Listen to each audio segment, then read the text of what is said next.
Kış aylarında buzlanma sebebiyle özellikle caddelerde gezerken dikkatsizlik sonucu kayma meydana geliyor. İnsanlar kayıyor. Özellikle el bileği ve kalça bölgesi kırıkları çok sık olarak görülmekte kış aylarında. Bunlar vatandaşların kaygan zeminde yürürken de dikkatsizlikleri sonucu düşmeleri sebebiyle meydana gelen kazalar.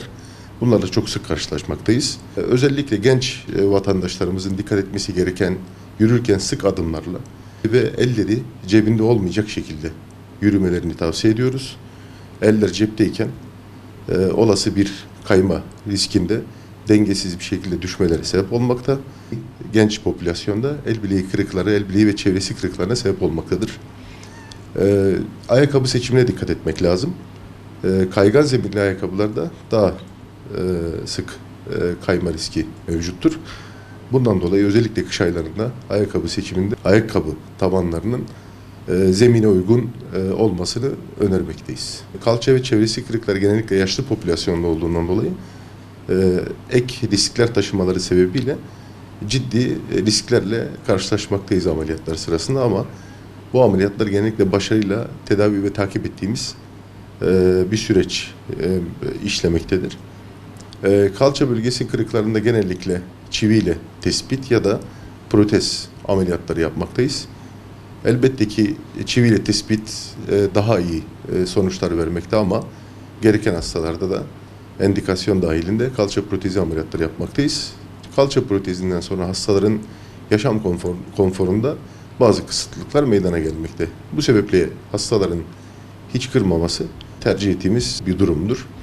Onun dışında genç popülasyonda daha sık gördüğümüz el bileği ve çevresi kırıklarında da konservatif tedavi dediğimiz yani ameliyatsız tedavi yöntemini de uygulamaktayız. Bununla beraber çok parçalı ve eklemi ilgilendiren kırıklarda da cerrahi müdahale yapmaktayız. Bunlar da sonuçlarımız gayet başarılı olmakta. Ama tabii dediğim gibi hastaların bir kırık yaşamamaları bizim de tercih ettiğimiz bir sonuçtur. Özellikle yaşlı popülasyon 60 yaş üzeri hastalar için tavsiyem şudur ki abdest alırken özellikle ısıtma problemi olan evlerde banyolarda meydana gelen kaygan zeminlerde abdest alırken düşmekte ve kalça kemiklerini kırmaktadırlar. Bu yaş grubundaki hastalara da tavsiyemiz abdest alırken mümkün mertebe bir iskemle oturarak abdest almaları ve mutlaka mümkünse yardım alarak abdest almalarını önermekteyiz. Ayrıca Siirt'te balkon yıkama sonrası düşme ve bunun sonrası el bileği ve yine kalça çevresi kırıkları sık karşılaştığımız bir durum. Ev hanımlarının balkonları en azından buzlu havalarda yıkamamalarını bu konuda dikkatli olmalarını önermekteyiz.